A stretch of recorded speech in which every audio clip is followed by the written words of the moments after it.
नमस्कार, आप देख रहे हैं यूपी की ललकार और मैं हूं आपके साथ कीर्ति बिंदल। मिशन 80 का लक्ष्य लेकर चल रही बीजेपी अब वोटर चेतना महाअभियान के जरिए नए वोटरों को साधने की कोशिश में है और इसके लिए पार्टी की कोशिश यह है कि हर विधानसभा क्षेत्र में कम से कम 10,000 नए वोटर्स को अपने साथ जोड़ा जाए। बीजेपी इस तरह का अभियान 2014 और 2019 में भी चला चुकी है, जिसका फायदा भी पार्टी को मिला था। अब सवाल यह उठता है कि 2 कार्यकाल के बाद भी क्या नए वोटरों का फायदा बीजेपी को मिल पाएगा और क्या नए वोटर बीजेपी के लिए मिशन 80 का ट्रंप कार्ड साबित होंगे? इस पर चर्चा हम करेंगे, लेकिन पहले आप ये रिपोर्ट देखिए। नए वोटर्स बनेंगे बीजेपी के ट्रंप कार्ड। 2024 के लिए बीजेपी का मास्टर प्लान। चुनाव में माइक्रो मैनेजमेंट कैसे किया जाता है, ये रणनीति बीजेपी के अलावा शायद ही कोई कर पाता है। उदाहरण है बीते 2 लोकसभा और 2 विधानसभा के चुनाव, जिसमें बीजेपी की रणनीति के आगे पूरा विपक्ष ध्वस्त हो गया है। एक बार फिर बीजेपी एक नई रणनीति के साथ मैदान में उतर रही है, जो अगर जमीन पर कामयाब हुआ तो यकीन मानिए विपक्ष के लिए सत्ता के दरवाजे एक बार फिर बंद होना तय है। आइए पहले समझते हैं कि बीजेपी की नई रणनीति क्या है। बीजेपी वोटर चेतना महाअभियान चलाने जा रही। इसके तहत हर विधानसभा क्षेत्र से 10,000 नए वोटर्स को जोड़ने का लक्ष्य है। पार्टी के टारगेट पर युवा ज्यादा हैं, जो जनवरी 2024 में 18 साल की उम्र पूरी कर रहे हैं। इन युवाओं को पहला वोट बीजेपी को देने के लिए प्रेरित करने के साथ ही वोटर लिस्ट में नाम दर्ज कराना भी सुनिश्चित किया जाएगा। यानी ऐसे नए वोटर जो अभी पहली बार वोटिंग के लिए तैयार होंगे, उन्हें पार्टी से जोड़ने का लक्ष्य रखा गया है। इसके लिए संगठन को बकायदा जिम्मेदारी दी जा रही है, ताकि कोई भी ऐसा व्यक्ति जो 18 साल की उम्र पूरी कर चुका है, वो वोट देने से चूक न जाए और साथ ही उसका वोट बीजेपी के पक्ष में जाए। वैसे ये पहली बार नहीं है जब नए वोटरों पर बीजेपी ने ऐसा दांव खेला है। इससे पहले 2014 और 2019 के चुनाव में भी बीजेपी ये प्रयोग कर चुकी है, जिसका फायदा उसे मिला था।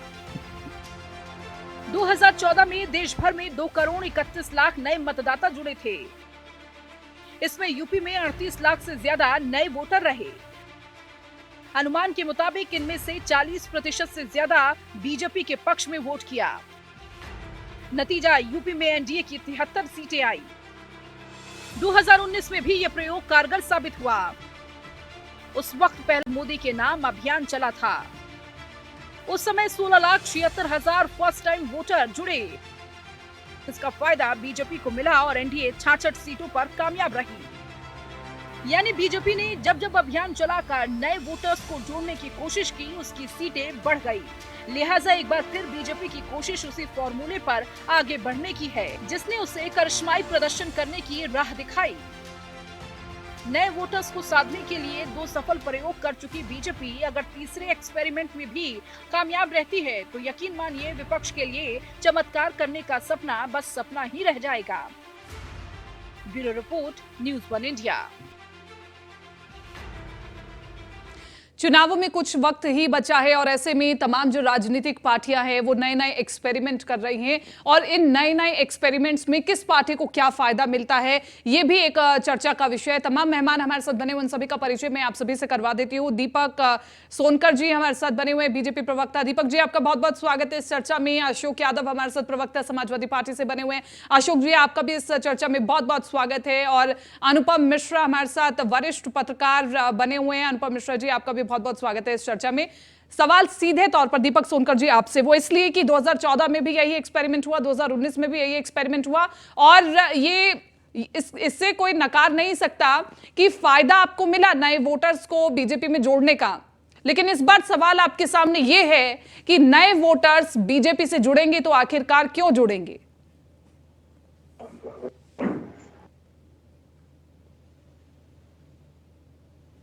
दीपक जी, शायद आपने अपने आप को म्यूट किया हुआ है। देखिए कीर्ति जी, जिस तरीके से वोटर चेतना महाअभियान है, लगातार 2014 में भी संगठन के कार्य पद्धति के अनुसार, देखिए भारतीय जनता पार्टी ही एक ऐसा संगठन है जो लगातार 365 दिनों 12 महीना भारतीय जनता पार्टी का कार्यकर्ता काम करता है ठीक। और संगठन के क्रियाकलाप और संगठन के कार्यक्रम चलते हैं। इसी निमित्त जिस तरीके से 2024 तक जो 18 वर्ष के हुए हैं वो भी वोट कर सके, जो युवा हैं जो अपनी जिम्मेदारी तय कर सके, उनको भी वोटर लिस्ट में शामिल करना चाहिए। इस निमित्त भारतीय जनता पार्टी ने हर विधानसभा स्तर पर, मंडल स्तर पर, जिला स्तर पर योजना बनाई है और योजना ये बनाई है कि हम हर विधानसभा में 10,000 से ज्यादा का लक्ष्य लेकर के 10,000 ऐसे लोग जो वोटर लिस्ट में शामिल नहीं है, 18 वर्ष से अधिक के हैं, वो भी वोट कर सके, अपनी वोट की चोट के आधार पर एक अच्छा नेतृत्व को चुन सके, एक अच्छे प्रतिनिधित्व को चुन सके। और आपने बात कही कि किस तरीके से भारतीय जनता पार्टी के साथ आएंगे। देखिए 2014 से लगातार जो विकास की यात्रा लगातार अंतिम पायदान पर खड़े हुए व्यक्ति तक पहुंच रही है और जिस तरीके से बदलाव और युवाओं का भरोसा, digital India, make in India के नाम पर देश बदल रहा है और जिस तरीके से आज युवा स्टार्टअप व्यापार के साथ देश के साथ बढ़कर के खड़ा हो रहा है, निश्चित तौर पर यह विश्वास देश की जनता का देश के प्रधानमंत्री नरेंद्र मोदी जी के साथ बढ़ रहा है। उत्तर प्रदेश की जनता का भरोसा उत्तर प्रदेश के मुख्यमंत्री योगी आदित्यनाथ जी के साथ बढ़ रहा है और इस अभियान के निमित्त निश्चित तौर पर ये सारे युवा जुड़ करके ऐसे वोटर्स बन करके एक अच्छे वोट के लिए भारतीय जनता पार्टी के साथ जाएंगे। नहीं, लेकिन अगर इन्हीं युवाओं के आगे अगर जो तमाम समस्याएं हैं वो जस की तस खड़ी होंगी, फिर वो बीजेपी के साथ कैसे जुड़ेंगे? क्योंकि अगर अभी मैं विपक्ष से सवाल पूछूं तो विपक्ष इतने सारे आंकड़े आपके सामने रख देंगे कि बेरोजगारी जो है वो चरम सीमा पर पहुंच रही है, महंगाई चरम सीमा पर पहुंच रही है। तो इन तमाम चीजों को देखते हुए, इन तमाम फैक्टर्स को देखते हुए वो बीजेपी को क्यों चुनेंगे? देखिए कीर्ति जी, ये बहुत अच्छा सवाल आपने किया।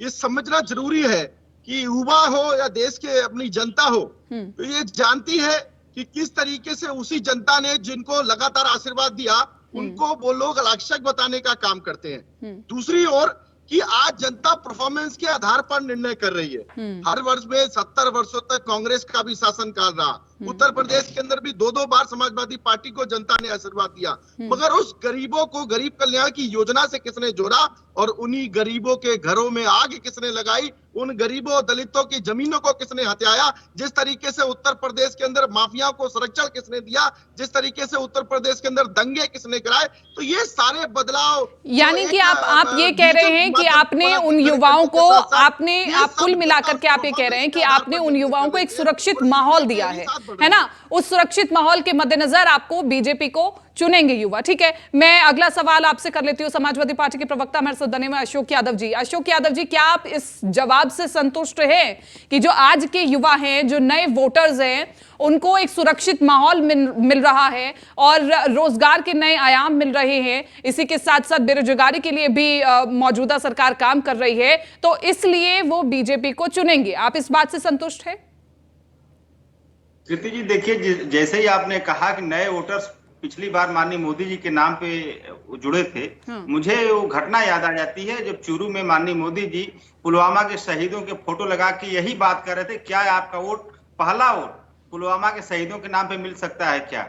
रह गई बात जो नए वोटर्स की, तो भारतीय जनता पार्टी लगातार कुछ ऐसा कर रही है कि जिससे नए वोटर्स या नए लड़कों का भविष्य जो बिल्कुल अंधकारमय हो गया। कीर्ति जी, आप देखेंगे कि अच्छी अच्छी डिग्रियां लेके, इंजीनियरिंग की और तमाम डिग्रियां लेकर के बच्चे 8,000 10,000 पे आउटसोर्सिंग पे नौकरी करने पे मजबूर हैं, वो भी नौकरी नहीं मिल रही है। बच्चों के माँ बाप इतना चिंता में है कि पढ़ लिख के बच्चे नौकरी करने के बजाय घर में बैठे हैं, या तो ठेला लगा रहे हैं, या खुमचा लगा रहे हैं, या तो चाय की दुकान खोले, या तो पकौड़ा तल रहे हैं। अशोक जी, कम से कम आज युवाओं के हाथों में पत्थर नहीं है। फिर अगर मैं दीपक जी के पास जाऊंगी तो दीपक जी यही बोलेंगे कि आज युवाओं के हाथ में पत्थर नहीं है, आज युवा पढ़ने के लिए जा रहा है, पढ़ने के लिए उसे शिक्षण संस्थान मिल रहे हैं और अपना रोजगार स्थापित करने के लिए इंफ्रास्ट्रक्चर मिल रहा है। यही तो कहा ना दीपक जी ने। कीर्ति जी, देखिए जहां तक सवाल युवाओं के हाथ में पत्थर का है, तो युवाओं के हाथ में अगर आप मणिपुर की घटना देख लें, हरियाणा की घटना देख लें, नहीं तो वो मैं उत्तर प्रदेश पर ही चर्चा करूंगी अभी। हरियाणा के परिप्रेक्ष्य में और मणिपुर के परिप्रेक्ष्य में फिर किसी और दिन चर्चा होगी। हम उत्तर प्रदेश के परिप्रेक्ष्य में चर्चा कर लेते हैं पहले। जी जी, देखिए 2024 को चुनाव को लेकर के चर्चा हो रही है, तो और मुझे लगता है कि मणिपुर भी हिंदुस्तान में ही आता है। तो मेरे कहने का आशय ये था कीर्ति जी, युवाओं के हाथ में पत्थर और युवाओं के हाथ में संगीने दे कौन रहा है? ये तो यही भी तो भारतीय जनता पार्टी वाले दे रहे हैं। आप ये बताइए, युवाओं को आर्मी में नौकरी मिला करती थी, उसको भी इन्होंने ठेकेदारी पे कर दिया।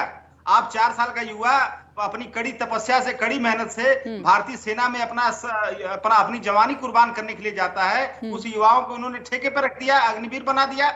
इन्होंने आउटसोर्सिंग एक नया टर्म लेके आए, जो कि संविदा के अलावा आउटसोर्सिंग एक है, जिसमें कि शोषण चरम पे है युवाओं का। तो आप ये बताइए, युवाओं का भविष्य तो इन्होंने गटर में डाल दिया, उसी गटर में डाला जिस गटर के नाली से लोग जो है गैस निकाल के चाय बनाते थे, उसी गटर में युवाओं को उन्होंने डाल दिया और युवाओं के भविष्य को डाल दिया। अब आप ये बताइए कि कैसे युवा जुड़ेगा भारतीय जनता पार्टी? आप विपक्ष में हैं और आप संतुष्ट हो जाएं, ऐसा भी नहीं हो सकता, क्योंकि ये आपका अधिकार भी है। इसलिए अशोक जी, हम आपके आरोपों को सही मानते भी हैं। ठीक है, मैं दीपक जी आपको मौका दूंगी। एक बार मैं अनुपम जी को जोड़ लूं चर्चा में।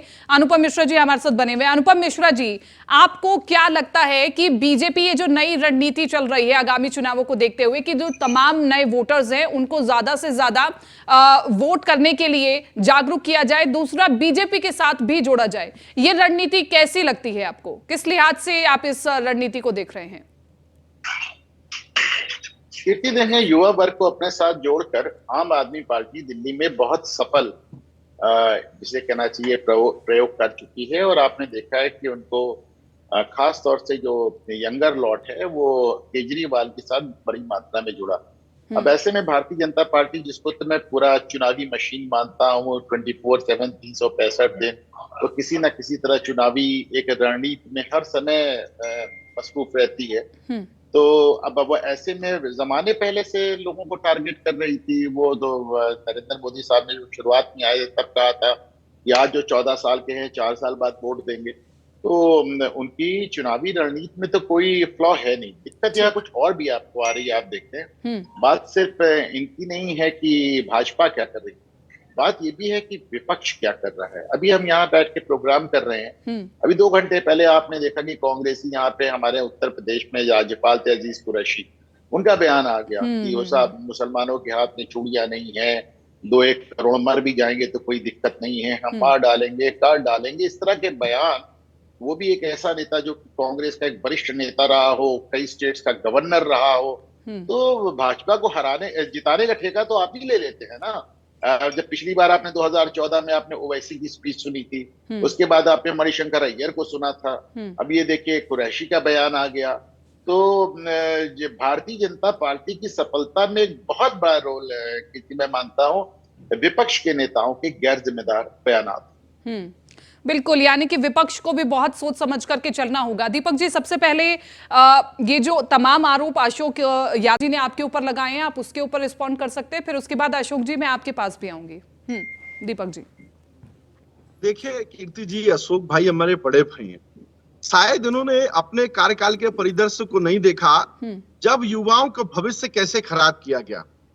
जो वही युवा थे जो काबिल रखता था नौकरी पाने की, मगर उसकी जाति अगर वो नहीं है तो उसे नौकरी नहीं मिलेगी, उसके झोले भरे हुए नहीं है तो उसको रोजगार नहीं मिलेगा, उसके परिवार में कोई राजनीतिक नहीं है तो उसको नौकरी नहीं मिलेगी। आज युवा शिक्षित होकर के उसके अधिकार पर, जो जिस अधिकार पर समृद्ध रखता है, आज उसके अधिकार को देने का काम भारतीय जनता पार्टी ने किया है, उत्तर प्रदेश के मुख्यमंत्री योगी आदित्यनाथ जी ने किया है। देखा है उसके युवाओं ने भी कि कैसे सैफई महोत्सव में युवाओं के पैसों को बर्बाद किया गया था। देखा है युवाओं ने कि कैसे लैपटॉप के नाम पर भ्रष्टाचार की बड़ी नींव खड़ी कर गई। देखा है उन युवाओं ने कि किस तरीके से गोमती रिवर फ्रंट के भी बड़े भ्रष्टाचार में शामिल करने का काम किया।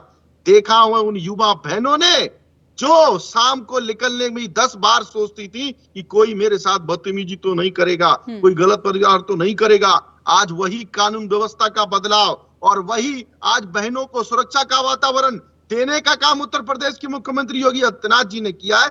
ये भरोसा कायम करने का काम प्रधानमंत्री जी, देश के प्रधानमंत्री नरेंद्र मोदी जी ने किया है, उत्तर प्रदेश के मुख्यमंत्री योगी आदित्यनाथ जी ने किया है। इस भरोसे के साथ युवा आज भारतीय जनता पार्टी के साथ बढ़ रहा है। दीपक सोनकर जी, मुझे ऐसा लगता है कि अगर हम पिछली बातों को करेंगे तो उससे कुछ फल नहीं मिलने वाला है, उससे कोई फायदा नहीं होने वाला है। लेकिन अगर हम वर्तमान के परिदृश्य की चर्चा करें तो क्या वाकई ही आपको लगता है कि उत्तर प्रदेश में जो तमाम युवा है वो आपकी कार्यप्रणाली से, आपकी कार्यशैली से बहुत खुश है? ऐसा तो नहीं है ना?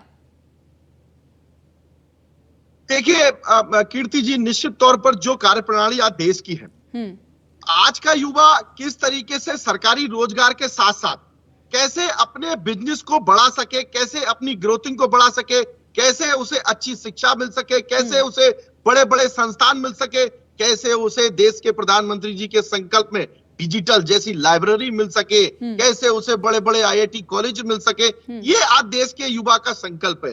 कैसे गरीब निर्धन बच्चों को भी निःशुल्क आईएएस आईपीएस की कोचिंग मिल सके, जिससे उनके भी संकल्प पूरे हो सके। इसीलिए देश के प्रधानमंत्री नरेंद्र मोदी जी ने अभियान रखने का काम किया है। ये संकल्प के साथ और ये बदलाव देश के अंदर लाने का काम देश के प्रधानमंत्री नरेंद्र मोदी जी ने किया। ठीक है अशोक जी, देखिए बीजेपी जो कर रही है वो सोच समझ करके कर रही है, जैसा कि अभी अनुपम जी ने भी कहा कि वो चुनावी पार्टी भी है, कहीं ना कहीं हमेशा ध्यान रखती है कि किस तरह से आगे चलना चाहिए। लेकिन विपक्ष इस बीच क्या कर रहा है? आपको अपनी पार्टी को मजबूत करना चाहिए, जो तमाम रणनीतियां हैं उस पर फोकस करना चाहिए, लेकिन फिर आप में से ही कोई ना कोई नेता ऐसी बयानबाजी कर देते हैं कि आपकी सारी मेहनत पर पानी फिर जाता है। अब देखिए आप ही के सहयोगी, इंडिया में आप ही के सहयोगी है कांग्रेस, वहां से किस प्रकार की बयानबाजी हो रही है? देखिए कीर्ति, जो इस तरह के जो भी बयानबाजी करने वाले लोग हैं, वो भारतीय जनता पार्टी के इशारे पे इस तरह के बोलते हैं। उनके खिलाड़ी इंडिया में अशोक जी, कौन से आधार की बात आप कर रहे हैं? भारतीय जनता पार्टी के सारे पर बोलेंगे। अगर आपको लगता है कि ऐसे गुप्तचर बीजेपी के आपकी पार्टी में हैं, मेरी बात सुनिए अशोक जी, अगर आपको ऐसा लगता है कि ऐसे गुप्तचर बीजेपी के आपकी पार्टी में हैं, फिर भी आप ही की कमी है कि आप ये एनालाइज नहीं कर पा रहे कि कौन है जो आपकी पार्टी को अंदर से खोखला कर रहे हैं और उनको निकाल फेंके बाहर। जब वो इस प्रकार की बयानबाजी कर देते हैं, जब आपको लगता है कि आगामी चुनावों में आपको नुकसान होने वाला है, फिर आप कह देते हैं कि बीजेपी करवा रही है। कीर्ति जी देखिए, पहली बात की वो जो जिसकी बात अनुपम जी कर रहे थे, वो मेरी पार्टी की नहीं है, वो कांग्रेस पार्टी के हैं। नहीं, लेकिन इंडिया में तो आप ही के सहयोगी है ना। आजकल तो आप सभी भाई भाई बने हुए हैं, इंडिया में तो आप ही के सहयोगी हैं, फिर सवाल भी आपसे पूछा जाएगा। इंडिया गठबंधन का मेन थीम ही है कि कैसे सबको जोड़ के चलना है।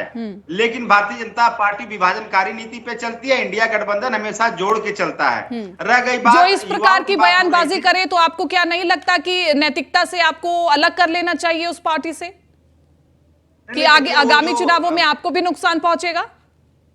कीर्ति जी देखिए, वो सब जो बयानबाजी हो रही है, वो बयानबाजी बिना मतलब की बयानबाजी है। ये इस बयानबाजी की, मैं इसके पहले भी एक चैनल पे बैठा था, मैंने वहां पे इसको क्रिटिसाइज किया कि इस तरह की चीजें भारतीय जनता पार्टी को कहीं न कहीं से लाभ पहुंचाने के लिए प्रत्यक्ष या अप्रत्यक्ष प्रयास है। देखिए रह गई बात, युवाओं की बात हो रही थी। आप देखेंगे कि शिक्षा की बात अगर कर लिया जाए कीर्ति जी, तो शिक्षा जो है कम से कम 8 से 10 गुना महंगी भारतीय जनता पार्टी की सरकार में हुआ है। आपको मैं सिंपल उदाहरण बता दूं, पॉलिटेक्निक कॉलेज का, जहां पे साल की फीस हुआ करती थी कीर्ति जी, लगभग 1700 से 1800 रुपया साल का फीस हुआ करती थी सरकारी पॉलिटेक्निक का। आज उस सरकारी पॉलिटेक्निक की 32,000 फीस हो गई है सालाना। आप ये बताइए गरीबों के बच्चे कैसे पढ़ेंगे? क्या गरीबों को पढ़ने का अधिकार नहीं है कीर्ति जी?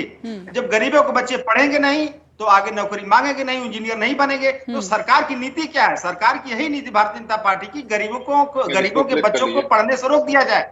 जब गरीबों के बच्चे नहीं पढ़ेंगे तो जाके चाय से नाले गैस से चाय बनाएंगे, पकौड़ा तलेंगे, ठेके पे अपना काम करेंगे। और रह गई बात नौकरी में आपने देखा होगा एनएसएसओ की जो रिपोर्ट है, 45 सालों में इतना ज्यादा रेट ऑफ अनएम्प्लॉयमेंट कभी नहीं था। तो ये भी आंकड़े ही बोल रहे हैं, सरकारी आंकड़े बोल रहे हैं। तो एक तरफ तो ठीक है अनुपम जी, अशोक जी जो कह रहे हैं, विपक्ष के नाते क्या आप इस चीज को सही मानते हैं कि आज का जो युवा है, जो जिसकी उम्मीद युवा को होनी चाहिए, वो उम्मीदें युवाओं की पूरी नहीं हो रही है इस सरकार में? एक बात बताएं मेरे को कि युवाओं की उम्मीदें नहीं पूरी हो रही हैं, जनता नाराज है, ठगी हुई महसूस कर रही है और हार भी विपक्ष रहा। तो मतलब हर चुनाव के बाद और हर चुनाव के पहले हम सुनते हैं कि देखिए, एक बात निष्पक्ष आकलन एक पत्रकार के तौर पे हम और आप तो कर ही सकते हैं, आप दोनों तो क्या चाहिए, दोनों प्रवक्ता है। प्रकृति आप और हम तो एक निष्पक्ष पत्रकार के तौर पे सवाल पूछ सकते हैं कि सब हर बार आप कहते हैं जनता को बेवकूफ बनाया, जनता ठगा हुआ महसूस कर रही है, जनता नाराज है, युवा नाराज है, बेरोजगारी है, महंगाई है, और फिर उसके बाद भाजपा फिर जीत जाती है सारे चुनाव और आप फिर हार जाते। देखिए बात कुछ और है।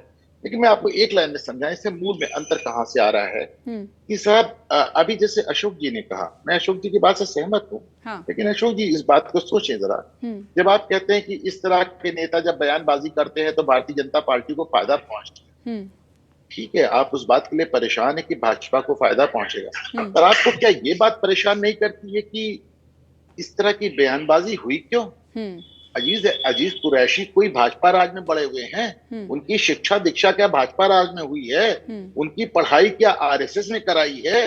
इस तरह के बयानात आपको क्यों नहीं परेशान करते? मेरी बात सुने, क्योंकि एक नई यंगर जनरेशन आई है, ये सोशल मीडिया पे बहुत ज्यादा एक्टिव है, वो तमाम चीजें देखती है और उसको ये लगता है कि सब मेन मुद्दा तो आप छोड़ रहे हैं, आप दुनिया भर की बातें कर रहे हैं, मेन मुद्दा आप छोड़ रहे हैं, हमारी जान की बात हो रही है, देश में गृह युद्ध कराने की बात हो रही है, तो आपके अंदर इतना नैतिक साहस नहीं है बिल्कुल कि आप खुल के कह दें कि कोई मुसलमानों को बरगलाने की बात करता है, कोई रामचरितमानस की प्रतियों के बारे में बात करता है, तो यही अनुपम जी कहना चाह रहे हैं। मैं अशोक जी बहुत जल्दी से इस पर रिप्लाई कीजिएगा, मैं बहुत जल्दी से अशोक जी इस पर रिप्लाई कीजिएगा कि जो मुद्दे विपक्ष के पास होने चाहिए वो आप भुना नहीं पा रहे हैं, इधर उधर की बातें जो हो रही हैं उसकी वजह से जनता आपसे डिस्ट्रैक्ट हो रही है। स्वामी प्रसाद मौर्य क्या कर रहे हैं ये भी आपको पता होगा। देखिए कीर्ति जी, जनता का डिस्ट्रैक्शन कई तरह से होता है और उसमें सबसे बड़ा डिस्ट्रैक्शन का जो कारण होता है भारतीय जनता पार्टी द्वारा प्रोपेगेंडा फैलाया जाना। जिस तरह से चुनाव के ठीक पहले भारतीय जनता पार्टी कोई नया शिगुफा लेके आती, कोई नया प्रोपेगेंडा लेके आती है, उससे जनता अपने मूलभूत मुद्दों से कुछ देर के लिए भूल जाती है। जनता को हिप्नोटाइज कर दिया जाता है और जनता को हिप्नोटाइज करने के बाद भारतीय जनता पार्टी वोटों की डकैती डालने की कोशिश करती है। लेकिन आप एक ही दवा जो आपके भारतीय जनता पार्टी जो कर रही है सो कर रही है, लेकिन विपक्ष एक बार जरा अपनी बात करे, अपनी रणनीति पर बात करे तो ज्यादा बेहतर होगा। बहरहाल मेरे पास वक्त की कमी है, माफी चाहूंगी दीपक जी आपको समय नहीं दे पाए, लेकिन मेरे पास वक्त की कमी है, अन्यथा मैं इस चर्चा को आगे लेकर के चलते। फिलहाल यूपी की ललकार में मेरे साथ इतना ही।